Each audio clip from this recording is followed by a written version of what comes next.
You're listening to the Washington State Real Estate Investing Podcast.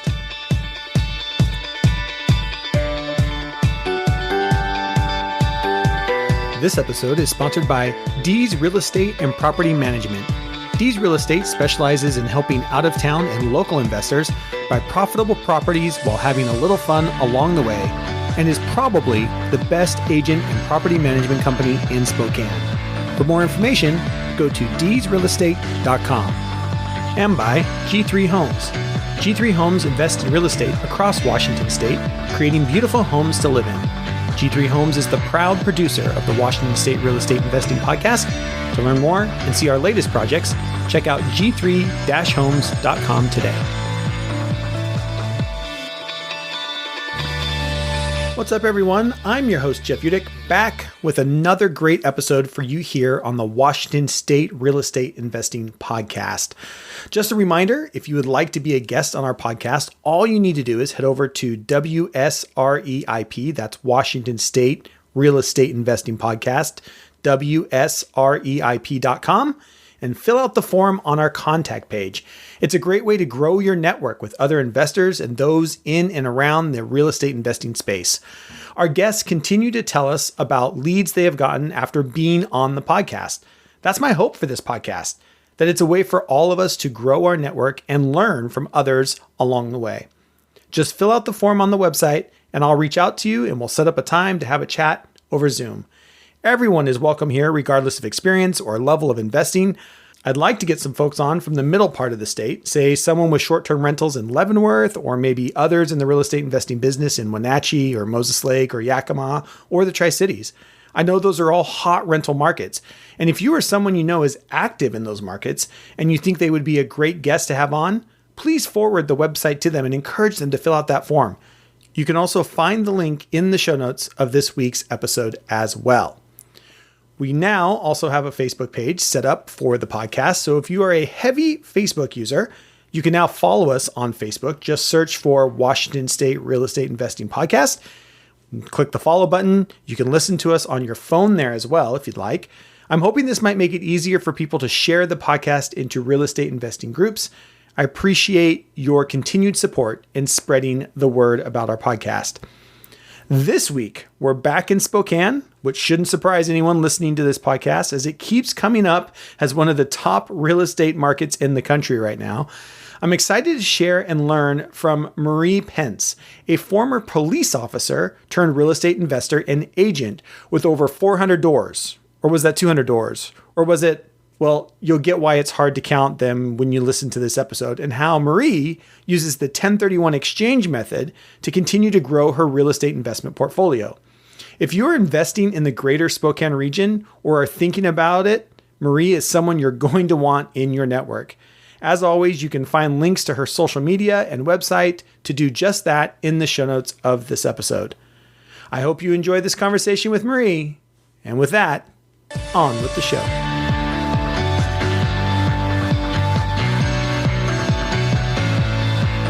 All right, welcome back to the Washington State Real Estate Investing Podcast. I'm so excited to have another episode focused on the east side of the state. And once again, we find ourselves in Spokane. It's such a hot market. And we're having a lot of people from contractors to flippers to real estate agents on the podcast. And I'm excited to have Marie here with us today, who is a real estate investor and an agent. So we've got kind of two sides to that. Marie, welcome to the podcast. Thank you. Thank you for having me. Talk a little bit about your kind of history, your background in real estate investing, and kind of what are you focused on? What are you focused on now? Wow. Okay.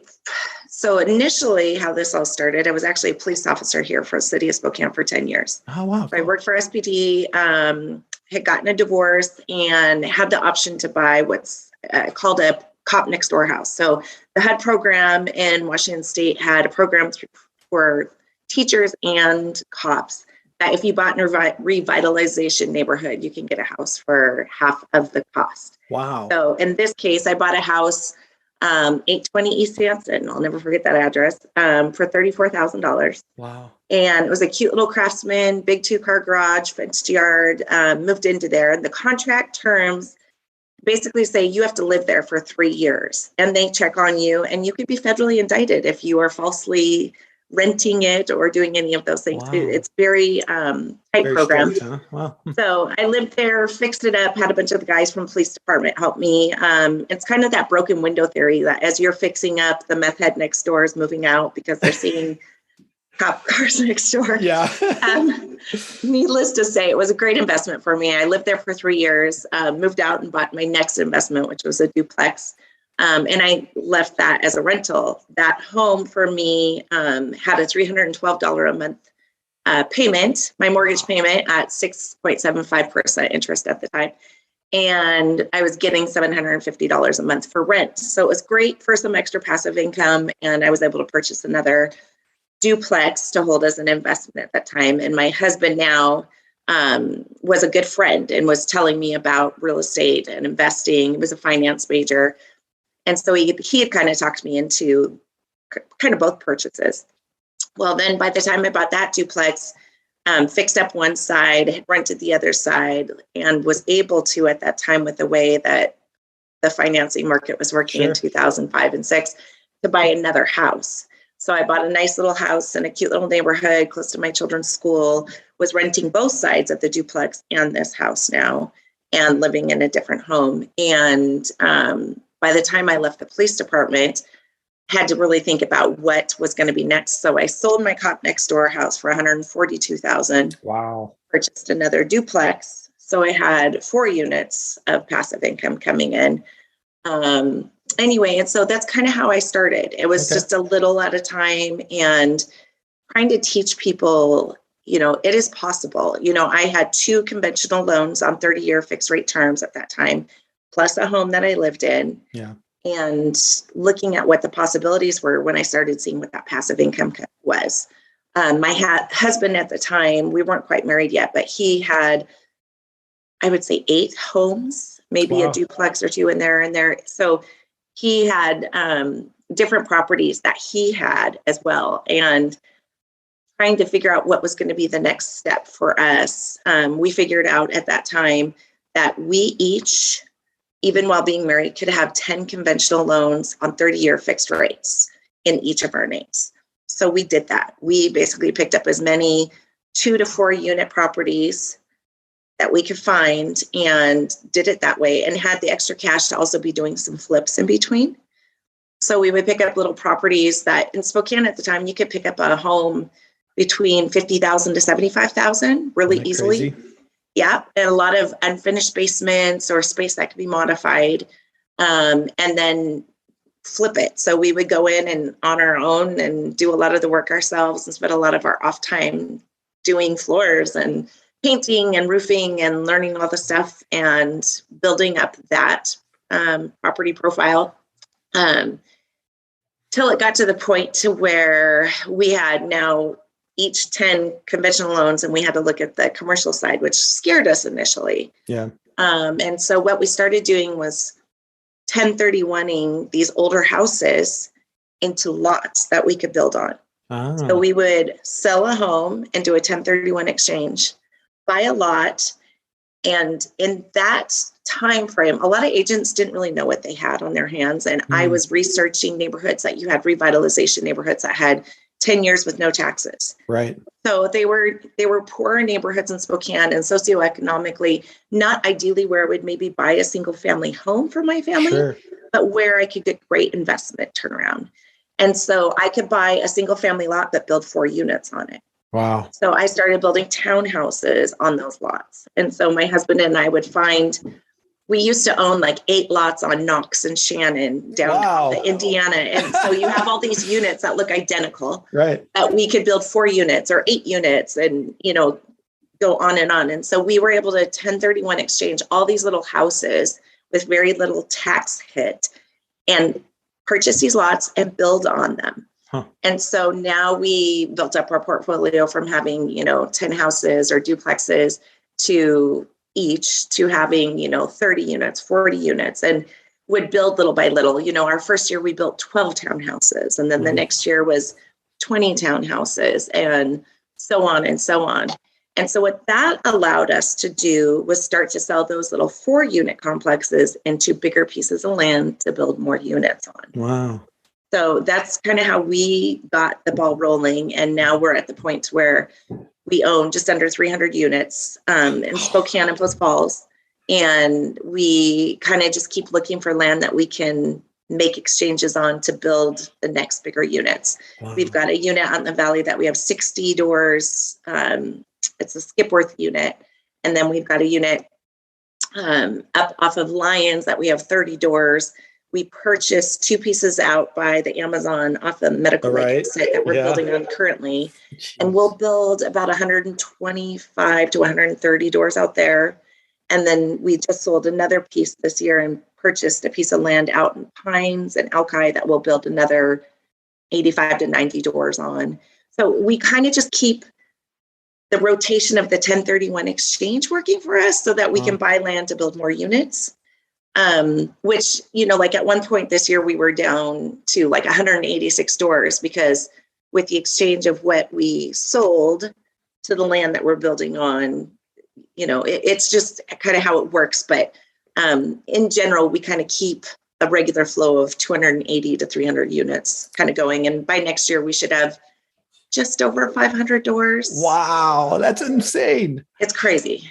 I just love that you found something that worked for you. Right. And you started small, like you turned in a single family and built a 4-plex. And then you're like, wait a minute, we can scale this from 4-plexes to 50 unit lots, like just the size of the land that you buy. Right.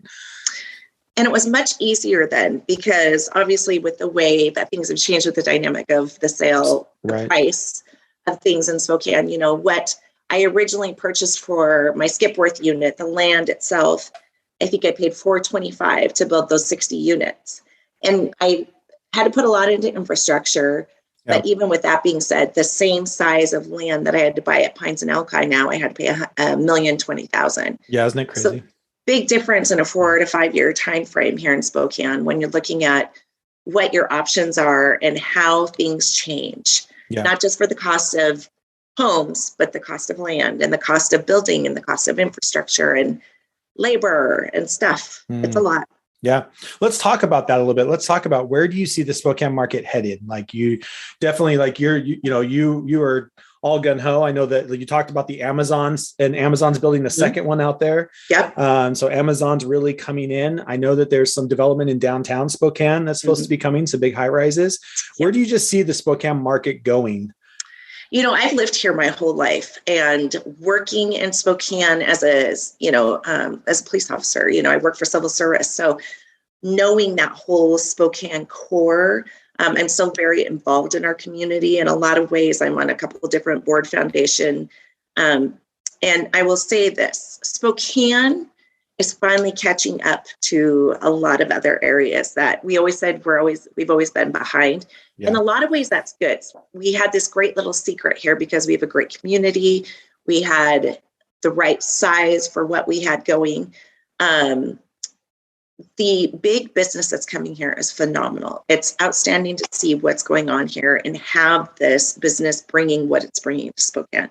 But it's also difficult because Spokane never really planned for this kind of growth. Right. And so where I'm seeing the lack, not to just be the negative side of it, but our roadways and the transportation possibilities for getting to where you need to go is very difficult. But when you look at the outskirts, when you're looking at Airway Heights and Medical Lake, when you're looking at on the east side towards State Line, Liberty Lake, Newman Lake, Green Acres, Otis Orchards, and then as far north as Deer Park, there's a lot of areas still to grow. And so what we're seeing now is that there's not as much inventory in the inner core, but in those outlying areas. So we're seeing a lot more of that growth and wealth develop out there. And that's been super exciting. I find Airway Heights, Medical Lake area the most appealing for me right now because I do have a lot going on out there. But just seeing the business coming in out there, every time I drive out there, which is every other week, it's crazy to see what's new out there and what's going on and the amount of growth and building and business. And I personally don't see that slowing down for Spokane. My evaluation of everything that's going on, my crystal ball, I tell people all the time, we are not going to see a recession like we did before. We will see, I think, with the increase of rates and some different things, we will see a leveling out of our market, but I do not see a change in the demand in our market. Yeah. So that's what people have to remember. The hard part with that, especially from growing up here, is it's really hard to justify the prices of single family homes alone. I don't see a problem, in my opinion, with the commercial side, the business side of it, but really looking at the single family side of it for the demographic that's here. The hard part is it's going to be hard for our own kids, our own families, and the median growth part of our community to keep up with what's going on with that residential side.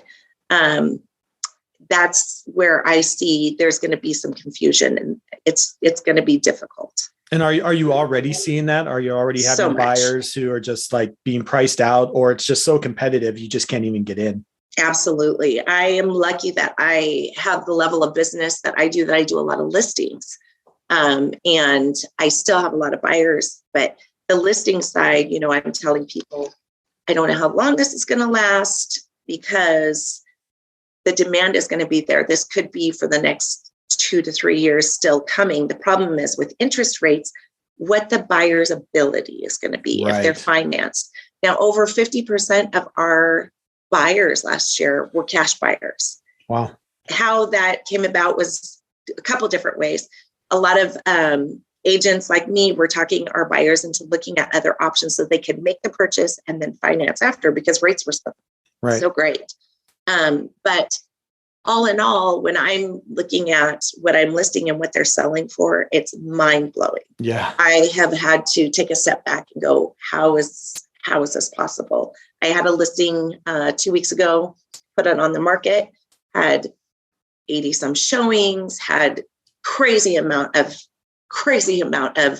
effort put into this listing. And when it was all said and done, I only had 12. I had 12 offers because I talked over 20 people out of not making an offer if they couldn't compete with 150,000 over asking. Wow. Now for Spokane, that's not normal. We hear that on the west side. We hear that in California.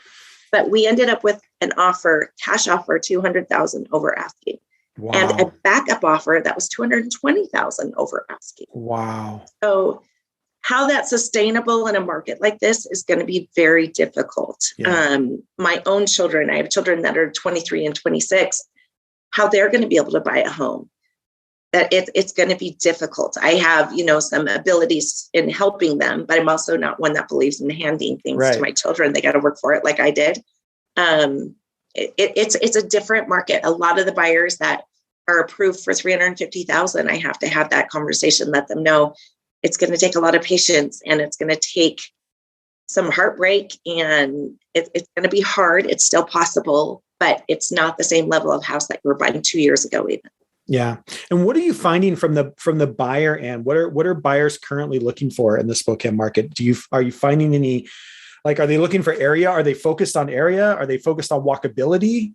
We talk a lot about the Kendall Yards area down there, a very walkable area. Lifestyle. Lifestyle, especially for a younger generation. They want that walkability, that kind of we call them millennial villages. Yep. Are you seeing a lot of that, or is it more based on location, or?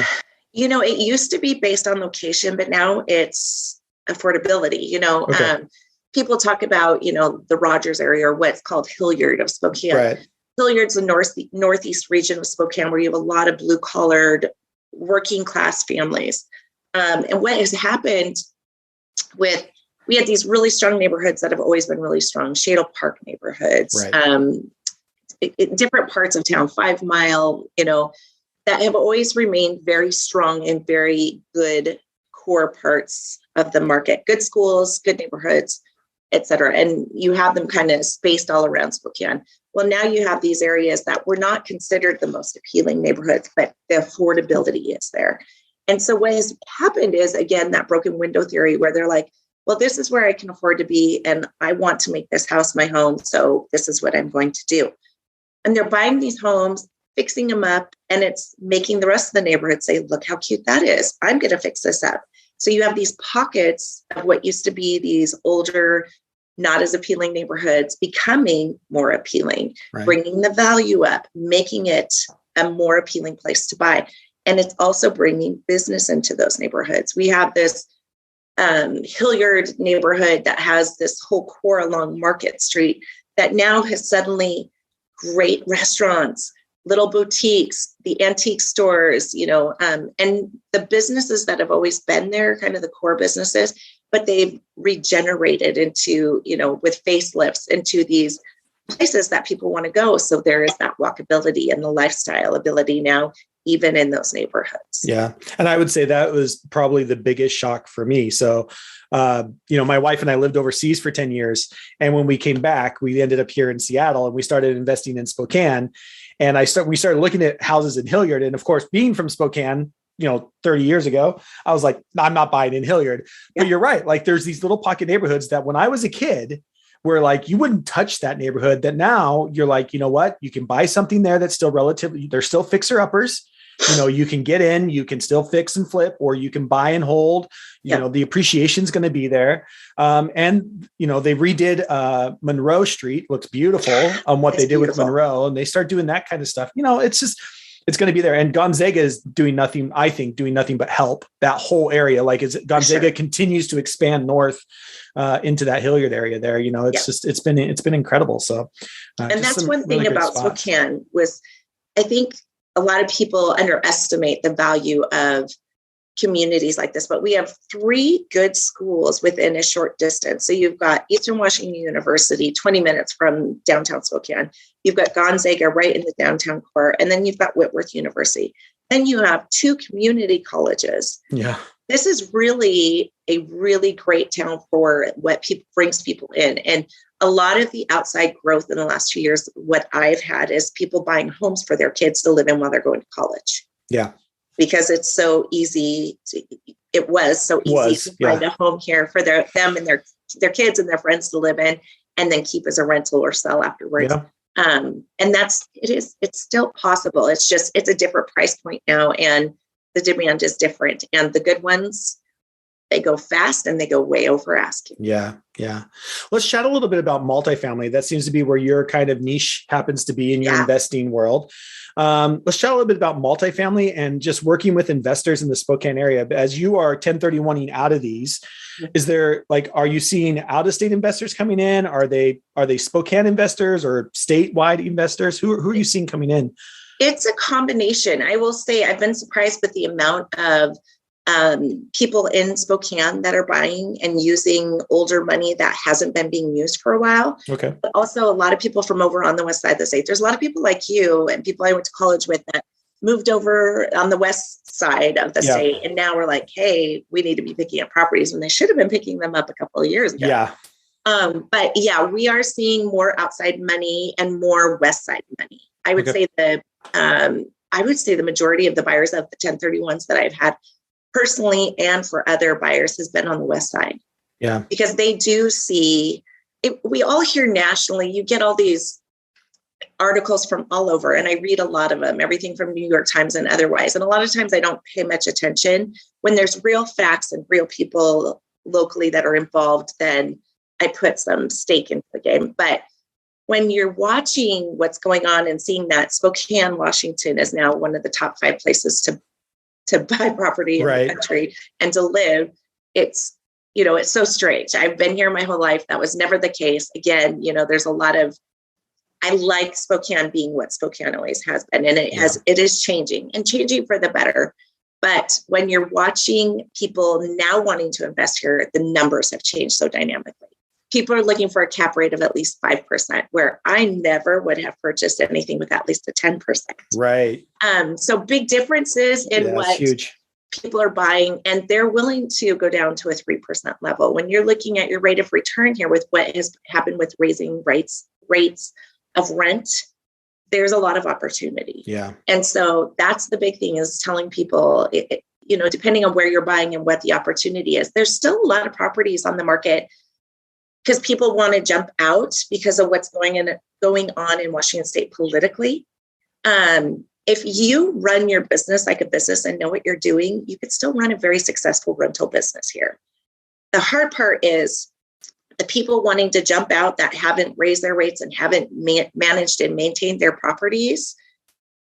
It's a tough thing because I'm watching this where their property value is coming down because they're not taking care of it like they should be. Rents are still lower than they should be because, again, they're not being managed well. Well, they put it on the market and it looks appealing, but it's really appealing if you know what you're getting into, because if you know what rents could be, and you know what you can do with that building and have the ability to give it a facelift and do what it's going to do, you will do very well here. Yeah. And so people sometimes just look at what's on paper and say, the cap rates are only like 3.5% to 5%. It's not good enough. And I'm saying, no, look at the big picture. They're only paying this much because of what this owner has done. Let's look at what these leases really are. Are they on a short-term or a month-to-month ability? Do we have the ability to get them out of their unit and get the rent up to where the rates are right now? Right. What really is your ability? So there's a lot of ability still out there. There's a lot of potential. And a lot of these multifamily owners that weren't managing it correctly need to either get in the game or sell the property so somebody who knows what they're doing can do it right. Yeah, I like that. I just wish they'd sell to me. That's what I need. I need them to sell to me. Yeah, it's so great. I mean, when we were over there last week, we looked at a property and you just, mismanaged, active water leak for over a year in the property. So the property is going down. And the price, I'm like, you realize there's like almost $500,000 to fix up this, it was a 7-plex unit. I was like, you can't be asking almost $1 million for something that has an active water leak that you haven't even fixed. But that's what you're seeing here, because people are like, oh, the market's so good, we're going to sell. And you will see those properties sit on the market longer than the rest. And people say, well, why is that? Just like everything, it's priced too high for what needs to be done. And people need to realize that just because the market is good doesn't mean your piece of property is more valuable. You have to maintain things or be willing to accept the fact that somebody else is going to have to put that money into it to maintain it to the level that brings that value up. Yeah, that's right. So you're really all in on multifamily. Do you still see that as a big growth? Like I know out in the Valley, there's been a ton of multifamily, especially like I used to live off of Barker out there, and there's a bunch of multifamily that came in off the Florida Barker area. You're still seeing this though? Like, do you feel like there's not enough apartment complexes, townhouses, multifamily? You still see that as a growth area? People have mixed opinions about this. Here's the problem. We do not have affordable housing in Spokane any longer. I personally believe because of the amount of business and the amount of growth and the amount of schools that we have here, we need a place for people to live. Right. And, although I started small and have gotten bigger, I'm still a small guy in Spokane when it comes to what the potential is. You've got big names here that are doing big complexes. And just like me, they're 100% full. If you provide it and it's still all full, we have less than a 1% vacancy rate here. Yeah. We do need it. It's not that I want to see multifamily taking over single family residence, but until we have some builders that will build more inventory, we don't have much choice in the matter. Yeah. And we just do not. I think I lived through that recession the first time where in 2007, I left my career of police work after 10 years and got into real estate, and it hit the fan. And that's when we really saw what could happen. And I saw people at the closing table spending their retirement to get rid of property. And God forbid that ever happen again. And I don't think that's going to happen this time. When people talk about the change in the market, we're not going to have a recession like that. We're not going to have that same dynamic. I do think that rates have been so historically low for so long that we need to start having some balance and have some of those rates go up. Now, when you're looking at ability for people buying homes here, again, with the low inventory, a lot of those builders at that time lost so much. They're just not willing to build 30 spec houses. Right. And it's too expensive too now. Right. Not when you can go to Post Falls, right? You go to Post Falls, the land's cheaper, building the property is cheaper. Not now. Not anymore? No, believe it or not. We just finished an 18-unit complex there. And with the way things are going from just the year's time from when I purchased, it's the outgrowth of Coeur d'Alene, and who can't buy there. So Right, now exactly. it's in Post Falls. So that market's even gone up incredibly. I would say at a 25% level as well. And so trying to find something, we thought the same thing, which is why I purchased there. Yeah. It's not the case. Not that now. way. So it is a demanding area when you're looking at this whole Pacific Northwest. But the cost, when we're looking at lumber, the lumber package that I have for the same exact unit 2 years ago to now has quadrupled. Wow. And looking at, I'm lucky that I have a great labor source of guys that have worked for me for a long time we've had to increase their wages too, to keep up with the times. But when I have to go and outsource to somebody, it's incredible where those prices have gone, and you have to pay for it. If you need the service, you have to pay for what you get. Yeah. So, yeah. I mean, we've seen that. I mean, we're just doing, rehabbing our duplexes and fourplexes, and our costs are up unbelievable just in 2 years. We're isn't up it nuts? a good 30% just on between labor and lumber and materials, Yeah, that's about the average. Yeah. Yeah. We've learned to purchase like truckloads of things and semi trucks and have to buy pods to store things in. And that's the only way we can really make it work. We were lucky in December, one of our lumber guys told us what was happening. So we ended up buying $500,000 worth of lumber at that time. And we're holding it because, again, just trying to kind of not take the hit so much. But it's hard. It's a much tougher thing. When I tell people anyone could do what I did, start little and, figure it out. It's harder, the prices aren't the same. And so you are going to be going at a slower pace, and it is going to be tougher, but it is still possible for anybody. You have to take the risk and manage it like a business, and you can do it. And that's kind of where my wife and I are. We got in a couple of years ago where we bought a couple single families. Like we had one single family we bought for $70,000, and it's now worth like $300,000. And we're just we're full rehab. That's kind of what we do is we do that kind of thing. But we're trying to we want another $70,000 house, and you're not going to find it. So you have to be constantly resetting. You have to constantly be resetting. Where are we in the market? And the Spokane market is not a $70 house. That same house, even if it was in the same state we bought it, would still be $180,000 today. It'd be twice as much as what we paid.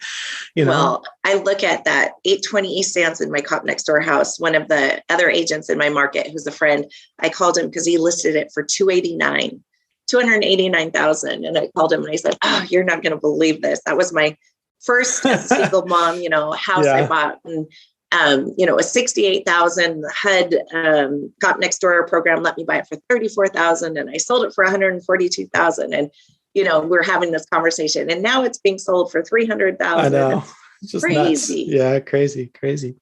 Any other advice you have for investors looking at the Spokane as a place to invest?